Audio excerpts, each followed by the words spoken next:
Ang lungsod ng Seoul ay nahulog sa kabuluhan matapos lumitaw ang isang kakaibang uri ng virus. Binabago nito ang mga ordinaryong tao tungo sa pagiging mga zombie. Ang mga zombie ay walang tigil na nagkakagatan, dahilan upang lalo pang bumilis ang pagkalat ng sakit. Sa gitna ng lahat ng ito, ang tanging hindi pa nagiging zombie ay si Lee Jung-hwan at ang kanyang anak na si Lee Soa. Hindi pa nila alam ang nangyayari sa labas, kaya't masaya pa rin silang magkasamang kumakain ng cake dahil kaarawan ni Soa. Tumawag pa ang lola niyang si Bamson mula sa probinsya upang batiin siya. Wala man siyang maibigay na regalo, ipinadala niya ang kanyang pusong puno ng pagmamahal para sa kanyang apo. Pagkatapos ng tawag, lalo pang na-miss ni Soa ang kanyang lola at gustong bumisita sa kanya. Tinanong ni Soa ang ama tungkol sa kanyang regalo at ibinunyag ni Jung-hwan na ito ay nakatago sa ilalim ng sofa. Excited siyang tumakbo upang tingnan ito at natuklasang isa pala itong headset at 10 voucher para sa klase sa pagsasayaw ang matagal na niyang gusto. Biglang napansin ni Soa ang mag-asawang kapitbahay na tila nag-aaway kaya tinawag niya ang ama upang tingnan. Akala ni Jung-hwan ay mag-aawat lamang siya hanggang sa makita niyang kinagat ng babae ang liig ng kanyang asawa. Noon lang sila parehong kinabahan. Lalong tumindi ang takot nila nang makita nila ang nakakatakot na mukha ng babae. Nang mapansin ng babae ang kanilang presensya, nagtago sila agad, ngunit nakita sila nito at lumapit sa bintana, paulit-ulit na binabangga ang kanyang ulo sa salamin. Sa wakas, nabasag ang bintana at muntik na silang atakihin, ngunit mabilis na itinulak ni Jung-hwan ang sofa upang harangan siya. Agad niyang hinawakan ang kamay ng anak at tumakbo palabas upang humingi ng tulong sa pulisya. Ngunit pagdating nila sa kalye, nasaksihan nila ang nakakabaliw na eksena, ang mga tao ay nagwawala, nagkakagatan, at sinisira ang lahat sa paligid. Noon lang nila naunawaan na karamihan ay naging mga zombie na. Habang papalapit ang mga zombie sa kanila, nagkunwari si Soa na isa ring zombie. Sumunod si Jung-hwan sa kanyang ideya at pansamantalang tumigil ang mga zombie. Ngunit alam nilang hindi ito magtatagal, kaya't mabilis silang tumakbo palayo. Sa kasamaang palad, nadula si Soa at isang matandang zombie ang lumapit upang kagatin siya. Agad na tinakpan ni Jung-hwan ang anak ng kanyang katawan at siya ang nakagat. Mabuti na lamang at pustiso lamang ang ngipin ng zombie kaya't hindi siya nahawa. Mabilis silang tumakas. Inutusan ni Jung-hwan ang anak na magtago habang siya ay kukuha ng sasakyan upang makauwi sila. Tumalon siya sa gitna ng mga zombie at nakapasok sa kotse sa tamang oras. Pinaharurot niya ito sa gitna ng kaguluhan at agad na pinuntahan si Soa upang sunduin. Naging labis siyang masaya nang makaalis sila ng ligtas, ngunit napansin niyang tila kakaiba ang pakiramdam ni Soa. Nang suriin niya ito, nakita niyang may kagat sa kamay ng bata. Habang hinihintay niyang kunin ang kotse, isang batang zombie pala ang tumalon at kinagat siya. Ibig sabihin, nahawa na si Soa. Pilit siyang pinakalma ni Jung-hwan at sinabing maliit lang naman ang kagat at hindi ito delikado, ngunit ilang sandali lang, nagsimula nang lumitaw ang mga ugat sa balat ni Soa. Naramdaman niya ang matinding kirot at nanghina hanggang sa mawalan ng malay. Pagmulat niya, naging zombie na siya. Sinubukan niyang kagatin ang kanyang ama, ngunit mabilis itong nakailag at tumalon sa likuran ng sasakyan, hinigpitan ang seatbelt, at nang pakawalan niya ito, nabangga ang ulo ni Soa at nawalan siya ng malay. Pagbalik ni Bamson sa bahay, nakita niya ang kotse ng anak. Pagpasok niya, sinalubong siya ni Jung-hwan na nagsabing nasa panganib si Soa. Akala ng matanda ay may sakit lang ang apo, kaya't dali-daling tumakbo ito papasok kahit pinipigilan siya ng anak. Pagbukas ng ilaw, tumambad sa kanya ang gulo sa silid at ang kakaibang kilos ni Soa. Hindi pa rin niya alam ang totoo, kaya pinagalitan pa niya ito sa pagkasira ng kwarto. Bigla siyang nilundag ni Soa upang kagatin, ngunit mabilis siyang nakaiwas at pinagsasapok ang bata hanggang sa mawalan ito ng malay. Doon lamang ipinaliwanag ni Jung-hwan ang buong sitwasyon. Napaiyak si Bamson nang marinig ang nangyari sa kanyang apo. Samantala, nag-anunsyo sa telebisyon ang pamahalaan na nakikipagtulungan na sila sa militar upang pigilan ang pagkalat ng virus at nagbabala na huwag lalapit sa mga nahawa. Kinabukasan, nagtungo si Jung-hwan sa ospital upang magtanong sa mga doktor. Doon niya nakita ang isang ina na pilit pinoprotektahan ang anak na may impeksyon. Pinagsabihan siya ng mga sundalo na lumayo, ngunit hindi siya nakinig kaya kinagat siya ng anak.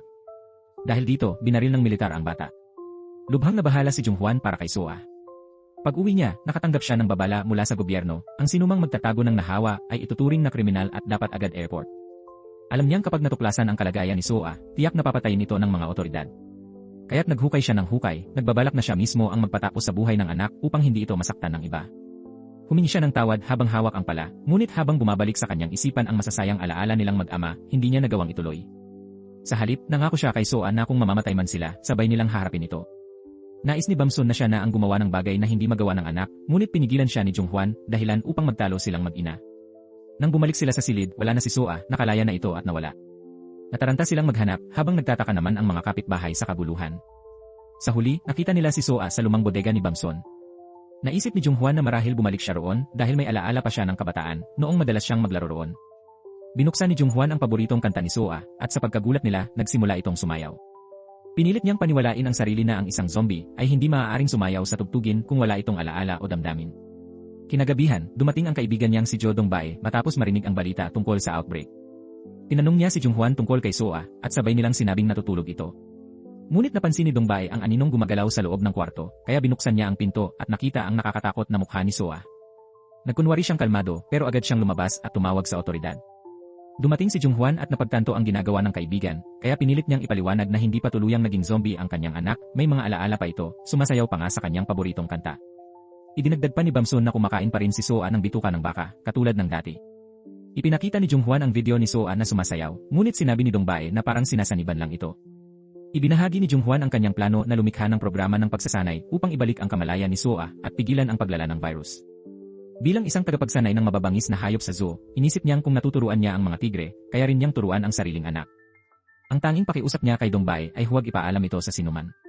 Kinabukasan, dinala ni Dongbei ang magandang balita na kontak niya ang isang kaibigan sa isang malaking kumpanya ng gamot sa Amerika na kasalukuyang nagsasagawa ng eksperimento sa mga hayop at balak humiling ng emergency approval para sa gamot. Nangako si Dongbei na tutulungan siya sa pagsasanay kay Soa, pati na rin bantayan siya upang hindi siya kagatin. Mula noon, sinimulan nila ang pagsasanay sa isang liblib na isla. Habang tinuturuan nila si Soa, patuloy itong nagtatangkang kagatin sila at walang tigil sa paghabol. Sumunod ay ang mga pagsasanay sa asal at komunikasyon. Sinabi ni Junghwan na kapag may gusto siya, pumikit na lang siya gaya ng pusa. Ngunit sa halip, patuloy lang sa pagdila si Soa, parang gustong kainin ng ama.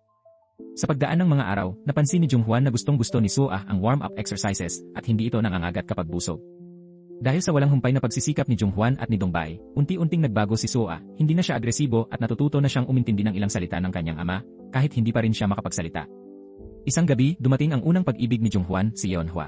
Sa pamamagitan ni Jo Dongbei, nalaman ni Yeonhwa na si Lee Junghwan ay matagal nang diborsyado at may anak na babae, si Lee Soa, na kasalukuyang ginagamot sa sakit sa utak. Dahil si Yeonhwa ay isang guro, tinanong niya si Junghwan kung bakit hindi niya subukang dalhin si Soa sa paaralan. Ngunit agad itong tinanggihan ni Junghwan at sinabi niyang mas gusto niyang siya na mismo ang magturo sa anak sa bahay.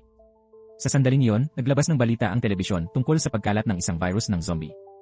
Walang pag-aalinlangan, sinabi ni Yeonhwa na labis niyang kinamumuhian ang mga zombie. Ang narinig na iyon ay ikinagulat ni Junghwan. Ilang taon na ang nakalipas, ang fiancé ni Yeonhwa ay nahawahan ng virus at siya mismo ang nagtapos sa buhay nito. Simula noon, naging masigasig si Yeonhwa sa pag-ulat at pagpuksa ng mga zombie, na lalo pang nagpaalala kay Junghwan sa panganib kapag nalaman ni Yeonhwa na ang anak niyang si Soa ay isa ring zombie. Kinagabihan, nakipagkita si Junghwan kay Jo Dongbei upang pag-usapan ang posibilidad na isama si Soa sa isang Halloween festival. Nais ni Junghwan subukan yon dahil dati ay gustong-gusto ni Soa ang ganitong mga okasyon, baka sakaling makabalik ang mga alaala nito. Nangako siya na babantayan nilang mabuti ang bata. Matapos ang ilang pangumbinsi, pumayag din si Dongbei. Pag-uwi ni Junghwan, gulat na gulat siya nang makita si Yeonhwa sa bahay nila. Agad niyang hinila palabas ang kanyang ina, si Bamsun, at sinermunan ito dahil sa pagpayag na pumasok si Yeonhwa. Takot siyang baka matuklasan nito ang tungkol kay Soa. Sa hindi inaasahan, bumukas ang pinto at lumabas si Soa. Nais sana ni Yeonhwa na batiin ang bata, ngunit mabilis itong pinigilan ni Junghwan at dinala pabalik sa silid. Ipinaliwanag niyang sobrang mailap si Soa sa mga hindi kakilala, kaya agad nilang pinaalis si Yeonhwa. Kinabukasan, inayusan ni Bamsun si Soa para sa pagdalo sa festival, habang si Jo Dongbei naman ay nagbihis bilang Diyos ng kulob. Matapos lagyan ng make-up si Soa, nawala ang mga ugat at bakas ng impeksyon sa kanyang mukha, parang isang normal na bata ulit. Sa festival, ipinakita ni Junghwan ang mga lumang litrato nila doon noong nakaraang taon, umaasang maaalala ni Soa ang nakaraan, ngunit wala pa rin siyang natandaan. Habang nag-uusap sila, ipinakita ni Dongbei kay Junghwan ang balita tungkol sa bagong gamot na malapit ng aprubahan para sa mga nahawahan ng virus. Hindi pa sila nakakaramdam ng tuwa nang mapansin nilang nawala si Soa. Lumalakad pala ito ng parang wala sa sarili, naakit sa amoy ng tinapay. Tumigil siya sa harap ng tindahan, kumuha ng isa at kumain, saka umalis. Nagulat ang may-ari, at nang makita ni Junghwan ang anak, agad niya itong niyakap sa sobrang tuwa. Habang nagbabayad siya, biglang nagsalita si Soa ng dalawang salita, toasted bread. Sa sobrang saya, napaiyak si Junghwan at niyakap ng mahigpit ang anak, halos bilhin pa ang lahat ng tinapay sa tindahan. Samantala, pag-uwi ni Bamsun, nadatnan niya si Yeonhwa sa bahay. Alam na ni Yeonhwa ang katotohanan na si Soa ay isang zombie. Galit niyang tinanong si Bamsun kung bakit nito tinatago ang isang zombie sa bahay at kung alam ba ng ina ng bata ang totoo. Ipinahayag ni Bamsun na matagal nang patay ang ina ni Soa at hindi rin tunay na ama ni Soa si Junghwan kundi ang kanyang tiyo lamang. Ikinuwento ni Bamsun na dati ay magulo ang pamilya ni Soa. Palaging sinisigawan ng ama ang ina kaya't naawa si Junghwan sa kapatid at dinala si Soa sa Seoul upang maalagaan ito. Noong araw ng kaarawan ni Junghwan, tinawagan siya ni Jo Dongbei para sorpresahin siya ng maliit na salusalo. Nang matulog na si Soa, saka lamang siya umalis. Ngunit sa gitna ng kasiyahan, nakatanggap siya ng tawag mula sa kapatid, galit na galit ito dahil iniwan niyang mag-isa si Soa. Habang tumatawid, nabundol ng sasakyan ang kanyang kapatid at namatay, dahilan upang si Junghwan ay lubhang magsisi. Simula noon, itinuring niya si Soa na sariling anak. Dahil sa trahedyang iyon, labis na nagsisi si Jung-hwan hanggang sa kasalukuyan. Mula sa sandaling iyon, tuluyan siyang naging isang tunay na ama para kay So-ah. Samantala, ang walang kwentang ama ni So-ah ay kinuha ang pera mula sa insurance ng pagkamatay ng kanyang asawa at pagkatapos ay tumakas kasama ang kanyang kabit. Pagdating nina Jung-hwan, So-ah, at Bam-son sa bahay, may hawak na baston si Yeon-hwa at tinangkang saktan si So-ah, ngunit agad itong hinarangan ni Jung-hwan gamit ang kanyang katawan. Dahil dito, nagalit ng labis si So-ah at muntik ng kagatin si Yeon-hwa, ngunit mabilis siyang pinigilan ni Jung-hwan at paulit-ulit na pinayuhan. Nang marinig iyon, unti-unting kumalma si So-ah at bumalik sa normal ang kanyang ekspresyon. Nagulat si Yeon-hwa nang mapagtanto niyang nauunawaan ni So-ah ang sinasabi ni Jung-hwan. Ipinagdiinan pa ni Jung-hwan na si So-ah ay may kamalayan at hindi katulad ng ibang mga zombie. Iminungkahi ni Yeon-hwa na dapat payagan ni Jung-hwan na pumasok si So-ah sa paaralan. Kung totoong marunong siyang mag-isip, iyon daw ang pinakamainam na paraan para patunayan na naiba siya sa ibang mga zombie. Sinabi pa niya, kung mapapatunayan mong kakaiba siya, maniniwala ako. Pero kung hindi, ire-report ko ito sa mga otoridad. Wala nang ibang pagpipilian si Jung-hwan kaya tinanggap niya ang mapanganib na hamon. Kinabukasan, nang pumasok si So-ah sa paaralan, agad siyang pinagtawanan ng dalawang babaeng estudyante. Nagtataka sila kung bakit nakapulbo at nakaayos si So-ah ng ganoon. Nang hawakan nila ang kanyang mukha, biglang tumirik ang mga mata ni So-ah, dahilan para matakot ang dalawa. Sa oras ng pisikal na edukasyon, tinuruan ni Yeon-hwa si So-ah kung paano maglaro ng basketball. Ngunit habang naglalaro, muling tumirik ang mga mata ni So-ah at sumigaw siya ng malakas, ibigay mo ang bola. Napasunod si Yeon-hwa at ipinasa ang bola, ngunit tumama ito ng diretsyo sa mukha ni So-ah, dahilan para siya ay bumagsak at ma-deform ang kanyang mukha. Dinala siya agad ng mga kaklase sa klinika ni Jo Dong-bae upang maayos muli ang kanyang mukha. Matapos ang ilang sandali ng pagkumpuni, bumalik sa normal ang kanyang anyo. Humingi ng tawad si Yeon-hwa kay Jung-hwan sa nangyari at nagdala pa siya ng isang bag ng mga mansanas para kay So-ah. Habang nasa labas ang mga kaklase, masaya nilang kinawayan si So-ah at kumaway din siya pabalik. Ngunit nagtaka sila kung ano ang ibig sabihin ng kanyang kilos. Kinagabihan, dumating ang tunay na ama ni So-ah. Nalaman niyang kumakalat sa social media ang balitang may batang nahawa ng zombie virus at may mga video bilang ebidensya. Galit na galit siya at akusado ang pamilya ni Bam-son sa pagtatago ng isang infected. Pilit siyang pumasok upang hanapin si So-ah, ngunit hinarang siya ni Bam-son. Dahil sa galit, itinulak niya si Bam-son hanggang sa bumagsak ito. Pagkatapos ay dinukot niya si So-ah upang ibenta at makuha ang premyong pera kapalit ng paghahatid sa isang zombie. Nang mabalitaan ni Jung-hwan ang nangyari, agad niyang sinundan at hinarang ang sasakyan ng lalaki. Wala siyang sinabi at agad na sinuntok ito. Ngunit nakaganti ang lalaki at tinambangan siya mula sa likod, saka walang awang binugbog hanggang sa halos mawalan siya ng malay. Nakita ito ni So-ah, kaya hindi na niya napigilan ang sarili at sumugod siya upang kagatin ang kanyang ama. Agad siyang pinigilan ni Jung-hwan at sinaway, sinasabing hindi dapat siya kumagat ng tao. Ngunit huli na naging zombie na ang lalaki. Tinangkang atakihin yon si Jung-hwan, ngunit agad niya itong pinatay. Matapos mabunyag ang katotohanan tungkol kay So-ah, sinabi ni Jung-hwan kay Jo Dong-bae na sabihing wala itong alam sa nangyari, na siya lamang ang may kasalanan. May plano siyang umalis kasama si So-ah upang hindi madamay ang iba. Kinabukasan, inihanda niya ang lahat para sa kanilang pagtakas. Ngunit bago pa man sila makaalis, natunto ng mga sundalo ang bahay ni Bam-son at nilusob ito, ngunit wala silang nadatnan. Samantala, dinala ni Jung-hwan si So-ah sa isang lumang bodega, ang paborito nilang lugar, upang magpaalam at planuhin ang pagtakas papunta sa isang isla. Ngunit natagpuan din sila ng mga sundalo. Agad na ikinandado ni Jung-hwan ang lahat ng pintuan upang magkubli sa loob. Kahit anong pakiusap ng mga sundalo, tumanggi siyang isuko si So-ah. Alam niyang nilalabag niya ang batas, ngunit mas takot siyang mawalan ng anak. Humingi siya ng tawad kay So-ah dahil hindi niya kayang protektahan ito hanggang dulo. Sinabi pa niya, kagatin mo ako, anak. Sa ganitong paraan, lagi tayong magkasama. Ngunit paulit-ulit na umiling si So-ah, tumatangging gawin ito. Sa sandaling iyon, nabasag ng mga sundalo ang pinto at pumasok. Nagpaputok sila ng baril at tinamaan si Jung-hwan habang sinasanggalang si So-ah. Bumagsak siya agad, duguan at halos walang malay. Itinutok na ng mga sundalo ang baril kay So-ah, ngunit natigilan sila nang marinig siyang paulit-ulit na tinatawag ang kanyang ama. Hinaplos ni Jung-hwan ang pisngi ng anak at mahinang bulong, magaling ka, anak, bago tuluyang pumikit. Sa gitna ng mga sigaw ni So-ah, tuluyan siyang namatay.